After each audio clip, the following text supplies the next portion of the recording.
The only running that I'm gonna be doing is running upside his head, and I can assure you that. Facts. And he got a big head too. If Canelo couldn't knock out Charlo, or you really think that he's gonna knock out Crawford?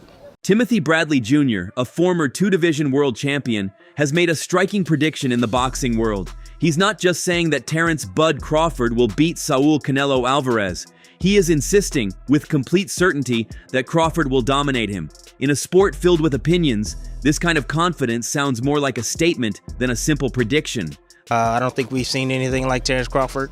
In all my years of boxing, I know that for a fact. I do study history. I've never seen anybody that has everything. Good speed, power, timing, can switch the way he switches, to have the toughness, the meanness that he has, the way he finishes guys, the way he breaks down guys. He's one of the smartest guys that I've ever seen in the ring. The real buzz in boxing centers not only on his bold claim, but also on the reason behind it. From the moment this mega fight was first discussed, Bradley has been its most outspoken supporter.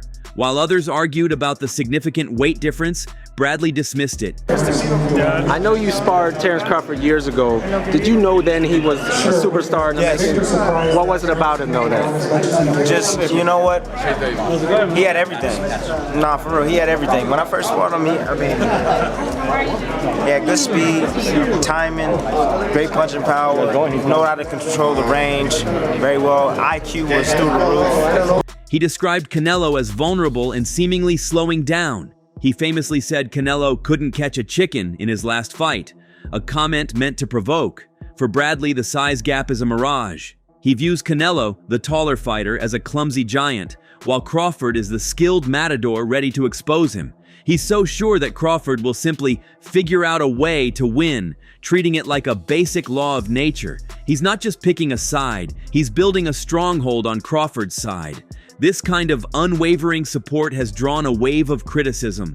Pick Terrence Crawford to beat a Canelo Alvarez, even at 168.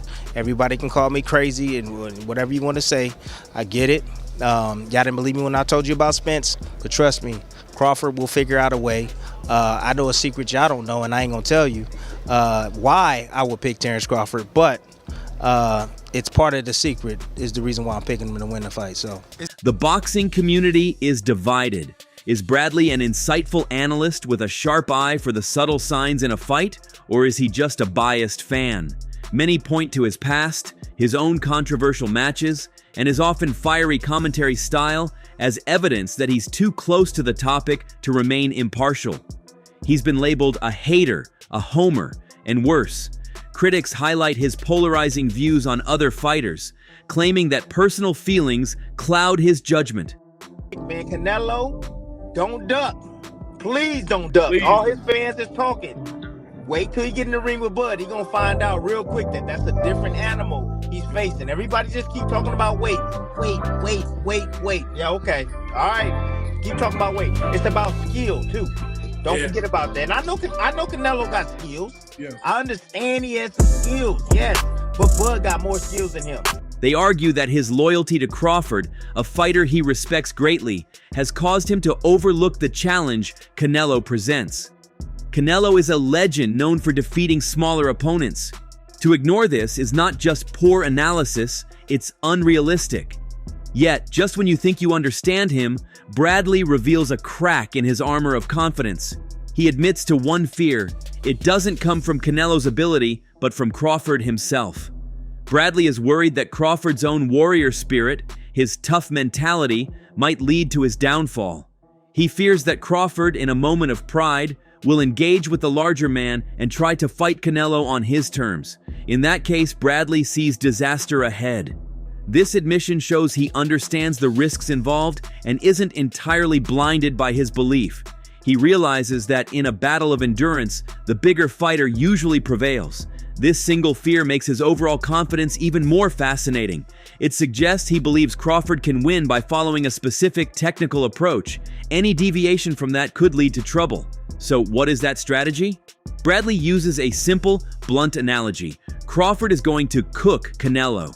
He thinks Canelo has become predictable, that he's the same fighter who struggled against the nimble, evasive Arislandi Lara years ago, only now he's older and slower. Bradley argues that technique will always beat raw size and that Crawford's skill set is too varied and sophisticated for Canelo to handle. He highlights Crawford's ability to switch stances, to fight both on the inside and outside, and to adapt to any situation. He even asks a critical question: when was the last time Canelo really knocked out an elite opponent? He frames Canelo not as a top fighter, but as someone living on a reputation that was built years ago, but is now going to crumble. The cooking isn't simply about winning, it's about systematically dismantling a legend.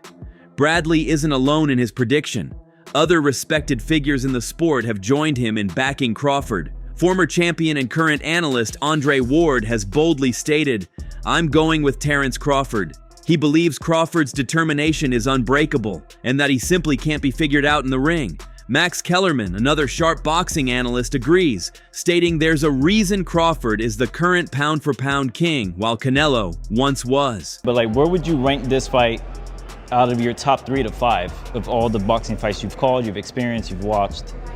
In terms of the magnitude of the magnitude, fight? yeah. I mean, of the fights that I've called ringside, it might turn out to be number 1. This will be the most watched fight, championship fight, in almost 50 years. This is going to be, because, to say Crawford, if you go down the list and ask me about tactical advantages, most of them are Crawford. What Canelo has is size, and as a result, physical strength and punching power. However, for every supporter like Ward or Kellerman, there's a legendary voice suggesting caution. Mike Tyson, the iconic heavyweight champion, has called the fight tricky. Although he wants Crawford to win, he admits, it doesn't look like it is going to happen. Tyson respects Canelo's intelligence and power, reminding us that in boxing, a single punch can change everything. This divide among experts only adds to the excitement. It's a clash between the art of boxing and the raw power of brute strength. As the fight approaches, Bradley's praise for Crawford has reached new heights. He's no longer just predicting a win. He's elevating him to the ranks of boxing legends. He's compared Crawford to Muhammad Ali, Sugar Ray Robinson, and even Floyd Mayweather. He calls him the GOAT, the greatest of all time. This statement is so bold, so audacious it borders on heresy for some boxing purists. But for Bradley, it's the obvious conclusion. He believes defeating Canelo, moving up 2 weight classes to take down an undisputed champion, would be the achievement that turns Crawford from a great fighter into an immortal one. He's not merely predicting a victory, he's envisioning a coronation. So, what should we make of all of this? Is Timothy Bradley Jr. a biased commentator too caught up in his admiration for a fellow fighter? Or is he a boxing prophet? Someone with a deeper grasp of the sport who sees the subtle shifts and vulnerabilities in a fighter's game that others miss? The truth is, we won't know until the final bell rings. This fight has become more than just a contest between 2 great champions. It's a clash of philosophies, styles, and legacies. It's the ultimate test of skill against power, speed against strength. And at the heart of it all is Timothy Bradley, the man who anticipated it, the man who has placed his reputation on a prediction that will either be proven right or wrong. The world is waiting to see which it will be. So that's all from today's video. If you enjoyed it, remember to leave a like, subscribe, and ring that bell icon so you never miss our upcoming videos. And don't forget to share your thoughts in the comments section. Stay tuned, and we will catch you in the next video.